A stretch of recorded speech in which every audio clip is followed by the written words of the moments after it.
And all right, we're live from my bedroom. And we're on the road. No, we're actually online. But right, we are online. Aw, I never get to say we're online. But it has been a year, and I've been online for a full year. It's my anniversary. And I like to thank all those who helped me out. Hart Pomerantz, out there with Melissa DeMarco, RDC Music, Ron, and Flip from Beatbox Canada. They've all helped make this show possible. Everybody out there. I'd also like to thank... Tires.com. I would like to thank Tires.com, because if you have good tires on your car, you'll save gasoline. I'd also like to thank... Glass Ceiling Productions. That's true. I would like to thank my production company for putting up with me. And I'd also like to thank... MagicTonight.ca. Yes, they've helped us out, and they put on a great show. But first...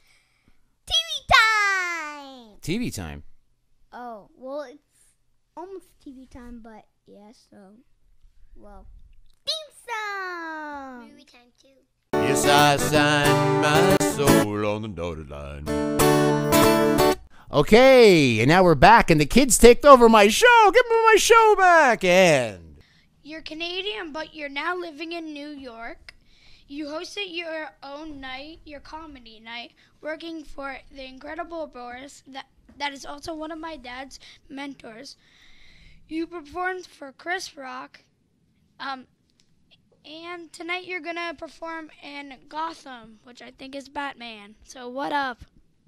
What up, guys? It's thank you for having me on this beautiful podcast of yours. And this is a podcast, correct? Yes. Yep. Okay, perfect. Then I just want to make sure I'm doing the right thing. It's been great. Yeah, I've known your dad for a long time. We actually started back in comedy, back at the Comedy Wood, which was back home in Toronto. And we used to drive to some of the lousiest gigs across Ontario together, but we had fun doing it. So yeah, I have a lot of love and respect for your dad, and I'm just glad that he's got a couple of little tykes that are probably going to grow up to be hopefully not like him. So yes, I made the move after after about 15 years of doing comedy in Canada, across the country, doing wonderful things. Working at Just for Laughs, being with Yuck Yucks for 12 of those 15 years. I just decided that I wanted to, well, actually, it was more of the fact that, I had just broken up with my girlfriend. So I thought, you know what? Let's give the Big Apple a shot. The visa came through, everything worked itself out. And I was actually, I'm not gonna lie to you, I was a little scared.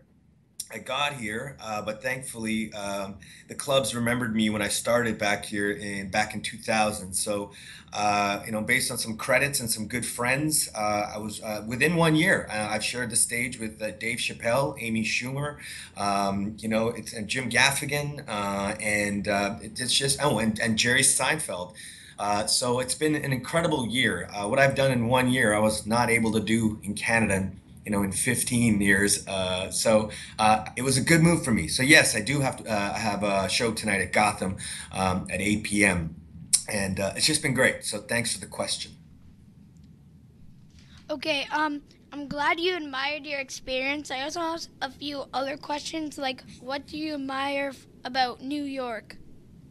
Oh, wow. Wow. Let's see. Well, being from Toronto, I always had a fantastic relationship with New York. The thing is, in New York, just you got to put yourself out there and things happen. I love my country. I love Canada. But here in the city, there's just so much culture, buildings, old buildings, history that, can't really be, duplicated anywhere else. Basically, it's kind of like the center of the universe, when it comes down to, where decisions are made financially, entertainment. There's only two entertainment capitals in North America that really have all the production. That's New York and LA. And now I can safely say in comedy, New York is king. So, it's definitely got a lot more options and chances of wonderful things happening. But it's also 10 times harder. There's 10 times more people trying to compete to be in your spot. So You got to pick and choose your moments, and that's what I like about New York. I like the energy. I have a lot of friends here, and yeah, I've been able to celebrate. I don't like the healthcare. I'll tell you that right now. Nothing beats our great country of Canada than healthcare. So believe me, I'm definitely paying for it the wrong way. Oh, I have a question. Who inspired you to do all of this? Well, early inspiration in comedy was my father. He was a sketch comic in India, and he always wanted laughter in the house. So I have to say my dad was my first inspiration. He was also my biggest supporter when I started in acting and comedy, and then after that, just like people like Eddie Murphy. But I have to say, recently I had the pleasure of being around one of my heroes in comedy, and that is Mr. Chris Rock, and he was nothing but gracious and kind, and it was funny because I actually had to go after Amy Schumer the other night, and when I saw Chris in the audience, it freaked me out, and I said to Amy, I said, "Wow, Amy, going after you, it was very difficult." And Chris Rock walked in and said, "Well, don't look at it like you went after Amy Schumer. Look at it like Amy Schumer just opened for you for 20 minutes." And I thought that was the greatest thing because no one can take that away from me. Okay, what was your first gig? My first gig, well, to be honest with you, was a grade six talent show where I did an impression of Bill Cosby's going to the dentist. That's my first gig.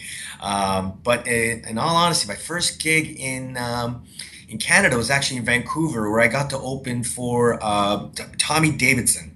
I believe at that time the place was called the Comedy Cave, and Tommy had insisted on putting up three amateur comics before him, probably just because we would probably bomb and he would look like a superstar. But he's also an incredible talent. So I think my first gig in Canada was in Vancouver.